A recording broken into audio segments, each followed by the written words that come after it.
નમસ્કાર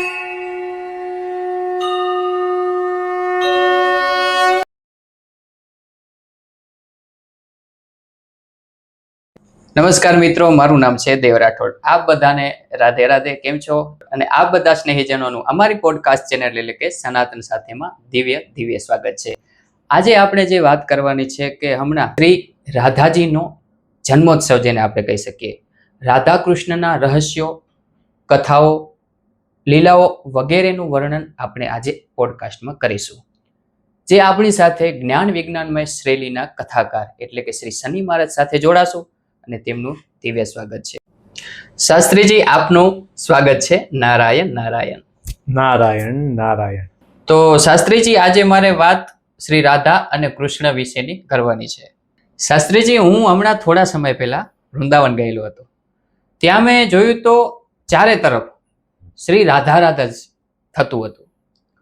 તો આ જોઈને હું આશ્ચર્યચકિત થઈ ગયો કે ભૂમિ તો શ્રી કૃષ્ણની છે, તો ત્યાં રાધા રાધા જ કેમ?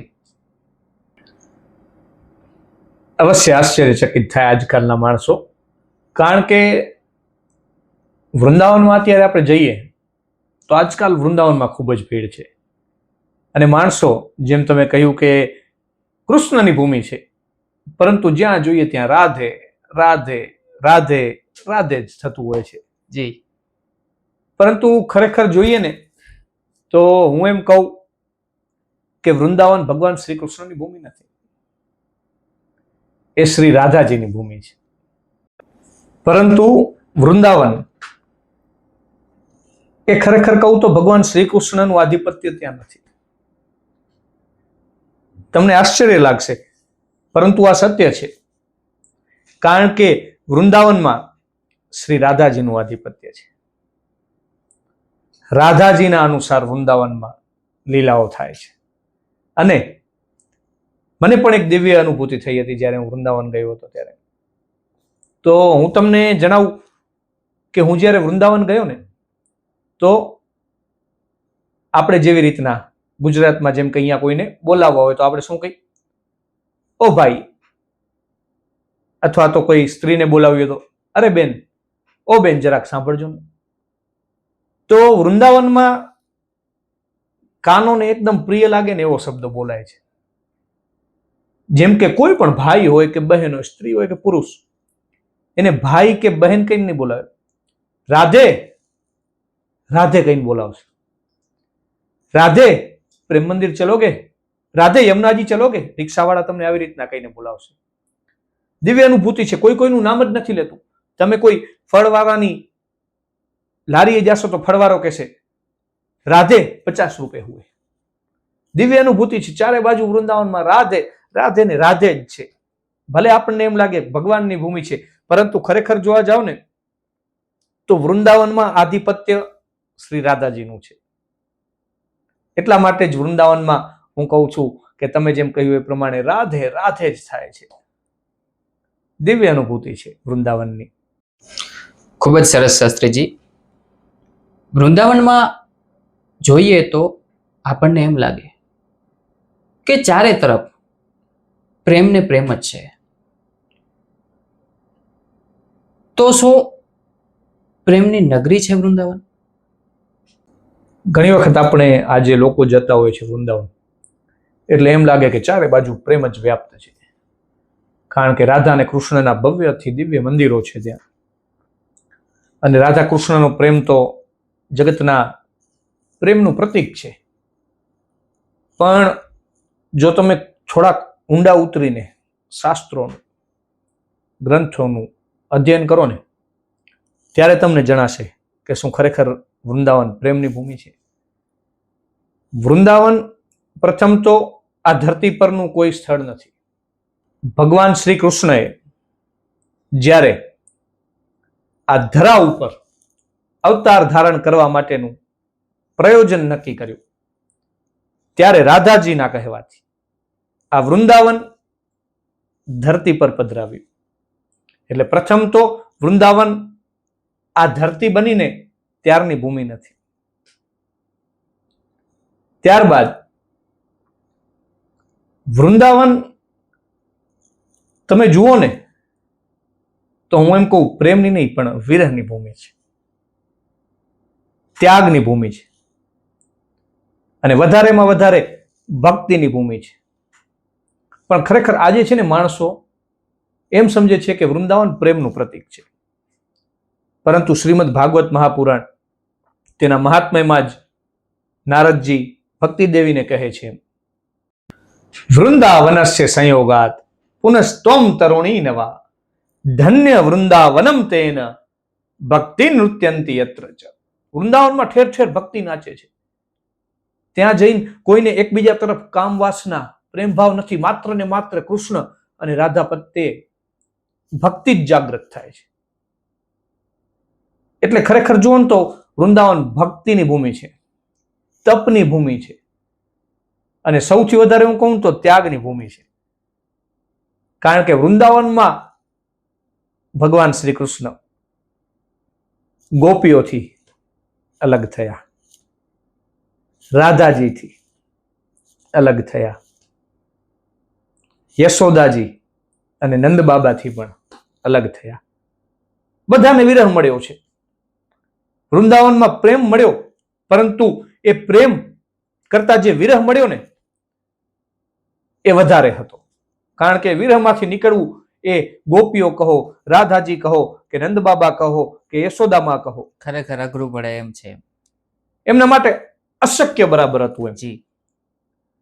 એટલે વૃંદાવન જોઈએ તો વિરહની ભૂમિ છે. શાસ્ત્રીજી, આપણે રાધાજીની વાત કરી રહ્યા છીએ એટલે એક પ્રશ્ન ઊભો થાય કે, અને હરેકનો હિમાલય જેવડો પ્રશ્ન કહી શકીએ આપણે, બરાબર, કે શ્રી રાધાજીનો ઉલ્લેખ શ્રીમદ ભાગવત મહાપુરાણમાં શા માટે નથી કરવામાં આવ્યો? આના વિશે જાણવું છે. આ પ્રશ્ન હિમાલય જેટલો જ વિશાળ છે અને સાગર જેટલો ઊંડો છે કે શ્રીમદ ભાગવત મહાપુરાણમાં રાધાજીનો ઉલ્લેખ કેમ નથી. પણ હું તો મારી કથામાં પણ ઘણી વખત કહેતો હોઉં છું કે આપણને મગજ છે ને હંમેશા ઉપર ભગવાને આપ્યું છે. શા માટે? સૌથી ઉપર સ્થાન આપ્યું છે મગજનું, વિચાર કરવા માટે. વિચાર કરવાનો. શ્રીમદ ભાગવત મહાપુરાણ ભગવાન શ્રી કૃષ્ણના ગુણગાનની છે. એમની દિવ્ય અદ્ભુત કથાઓથી, તેમના મનમોહિત કરી દેવા ચરિત્રોથી ભરપૂર એ કથા છે. તો વાતને મૂળ સમજીએ તો તમારે શિવજીનું મહત્વ સાંભળવું હોય તો તમે કઈ કથા સાંભળો? શિવ મહાપુરાણ. શિવ મહાપુરાણ. ઘણા લોકો એમ કે તો શિવજીનું ઉલ્લેખ તો છે ભાગવત મહાપુરાણમાં જી છે, તો એના પાછળ એક કથા એવી પણ છે કે સુખદેવજી જે ભાગવતના પ્રમુખ વક્તા છે, એમના શ્રી ગુરુ રાધાજી છે. સુખદેવજી રાધાજીને પોતાના ગુરુ સમાન ગણતા હતા. ગુરુ સમાન ગણતા હતા એવું? હા. તો ઘણી જગ્યાએ એવી પરંપરા છે કે ગુરુનું નામ મુખેથી શિષ્યો નથી લેતા. જી, એવું સાંભળવા મળે છે ઘણી જગ્યાએ. બરાબર. ત્યારબાદ એક ખૂબ અદ્ભુત કથા છે કે જ્યારે જ્યારે સુખદેવજી રાધાજીનું નામ લે ને એટલે 6 મહિનાની સમાધિમાં જતા રહે. જ્યારે જ્યારે સુખદેવજી રાધાજીનું નામ લે ને એટલે 6 મહિનાની સમાધિમાં જતા રહે. તો જો શ્રીમદ ભાગવત મહાપુરાણમાં સુખદેવજી રાધાજીનું સ્મરણ કરે અથવા તો રાધાજીના નામનો ઉલ્લેખ કરે અને 6 મહિનાની સમાધિ લાગી જાય તો રાજા પરીક્ષિત જે હતા એમની પાસે માત્ર 7 જ દિવસ હતા મોક્ષ મેળવવા માટે, કે એમની જિંદગીના અંતિમ દિવસો 7 જ હતા. તો સુખદેવજીએ એમને કહ્યું હતું કે 7 દિવસો તો તમારા મોક્ષ માટે પર્યાપ્ત છે. તો જો શ્રી રાધાજીનો ઉલ્લેખ કરે તો 6 મહિનાની સમાધિ લાગી જાય તો પરીક્ષિતજીને મોક્ષ કેમ અપાવે? એટલે આવા ઘણા કારણો છે કે જેના કારણે શ્રી રાધાજીનો ઉલ્લેખ શ્રીમદ ભાગવત મહાપુરાણમાં નથી. બીજો પ્રશ્ન મને એ થાય, શ્રી કૃષ્ણની 16,108 રાણીઓ હતી, જેમાં રાધાજીનો સમાવેશ બિલકુલ નથી. તો પછી કેમ રાધા કૃષ્ણ જ થાય છે? આવું કેમ બની રહ્યું છે? આના પાછળનું શું રહસ્ય છે? ભગવાન શ્રી કૃષ્ણની 16,108 રાણીઓ છે, એમાં પણ રાધાજીનું નામ નથી. સત્ય વાત છે. પરંતુ રાધાજી કોણ છે? આ જ બધા રહસ્યો છે. રાધા કૃષ્ણ જ કેમ થાય છે?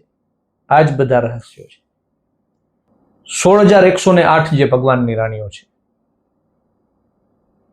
એ રાણીઓ સાથે ભગવાને આ ભૂધરા પર આવીને વિવાહ કર્યા છે.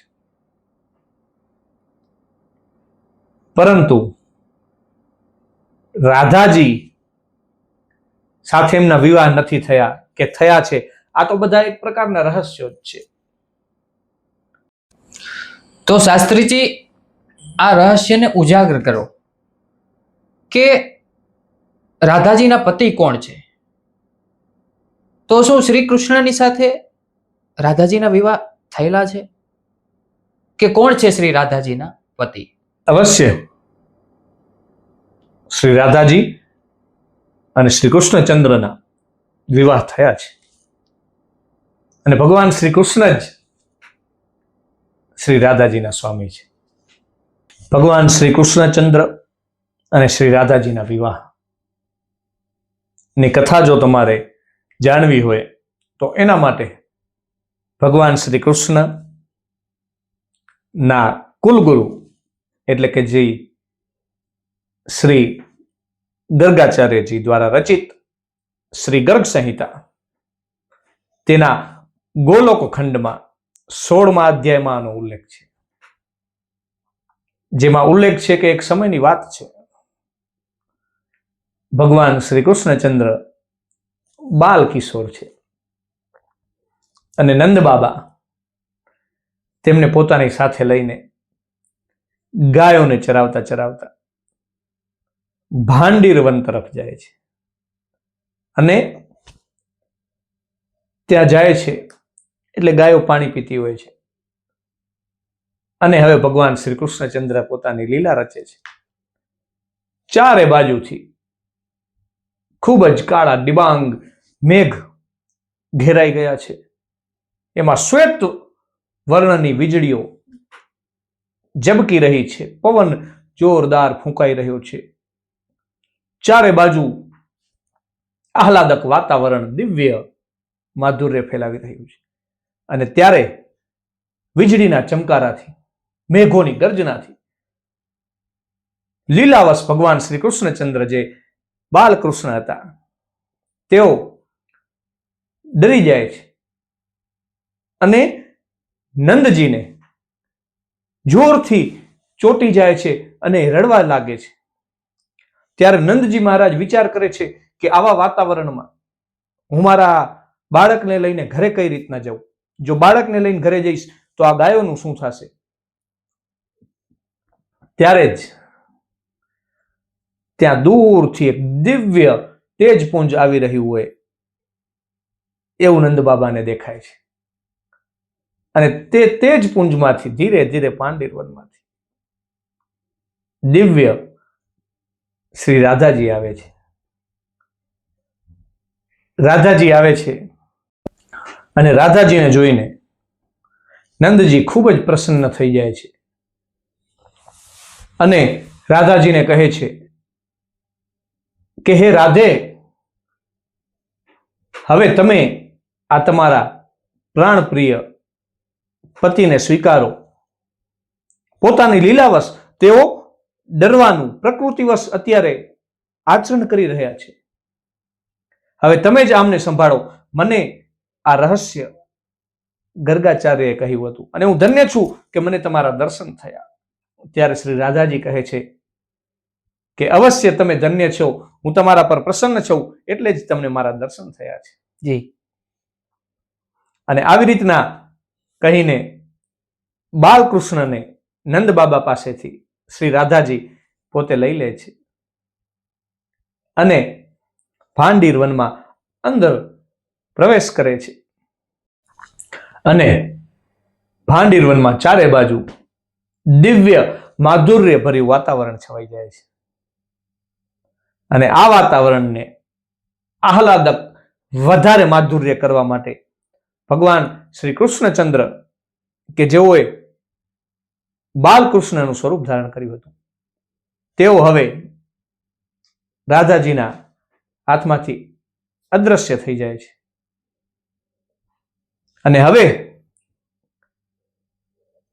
યુવા અવસ્થાને પ્રાપ્ત થાય છે, એટલે કે કિશોર અવસ્થાને પ્રાપ્ત થઈ જાય છે અને પૂર્ણ પુરુષોત્તમ ભગવાન શ્રી કૃષ્ણ હાથમાં વાંસળી ધારણ કરી છે, પીળું પિતાંબર ધારણ કર્યું છે, કૌસ્તુભ મણિ વક્ષ સ્થળ પર લટકી રહી છે અને પૂર્ણ કળાએ જેમ ચંદ્ર ખીલ્યો એવી રીતના દિવ્ય પ્રકાશિત થઈ રહ્યા છે અને હવે બંનેના માધુર્યની લીલાઓ ચાલુ થાય છે અને ત્યાં દિવ્ય સિંહાસન પ્રકટ થાય છે જેના પર ભગવાન શ્રી કૃષ્ણચંદ્ર અને શ્રી રાધિકાજી બિરાજમાન થાય છે અને તે જ સમયે આકાશ પરથી બ્રહ્માજી ઉતરીને આવે છે અને બંનેને નમસ્કાર કરે છે, પ્રણામ કરે છે અને સ્તુતિ કરે છે.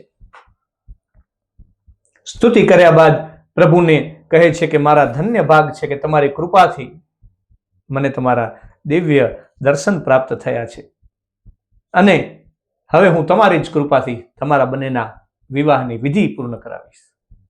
અને ત્યારે શ્રી બ્રહ્માજી ભગવાન શ્રી કૃષ્ણચંદ્ર અને શ્રી રાધાજીના વિવાહની વિધિ કરાવે છે. ત્યારે 7 પ્રદક્ષિણા અગ્નિની કરાવે છે, 7 મંત્રો બંને દ્વારા ઉચ્ચાર કરાવે છે અને ખૂબ જ વિધિ વિધાનથી સ્વયં બ્રહ્માજી જગત કરતા છે. તેઓ જે જગતના રચનારા છે એમના વિવાહની વિધિ પૂર્ણ કરાવે છે અને પાણી ગ્રહણ કરાવે છે. આવી રીતના ભગવાન શ્રી કૃષ્ણ અને શ્રી રાધાજીના વિવાહ ભાંડીર વનમાં થાય છે. એટલે ભગવાન શ્રી કૃષ્ણ અને રાધાજીના વિવાહ થયા છે જ, પરંતુ એ આ જગતના બીજા કોઈ જ વ્યક્તિની સાક્ષીમાં નથી થયા. માત્ર બંને જણા, માત્ર શ્રી કૃષ્ણ, રાધાજી અને બ્રહ્માજી જ હતા હાજર ત્યાં. કારણ કે એ વૃંદાવનનું નિકુંજ હતું. ત્યાં ભગવાન શ્રી કૃષ્ણ અને રાધાજીની આજ્ઞા વગર કોઈ પણ પ્રવેશ પણ નથી કરી શકતું. તો આવા દિવ્ય નિકુંજમાં ભાંડીર વનના મધ્યમાં ભગવાન શ્રી કૃષ્ણ અને રાધિકાજીના વિવાહ થાય છે. એટલે કહી શકીએ કે ભગવાન શ્રી કૃષ્ણ જ રાધાજીના પતિ છે.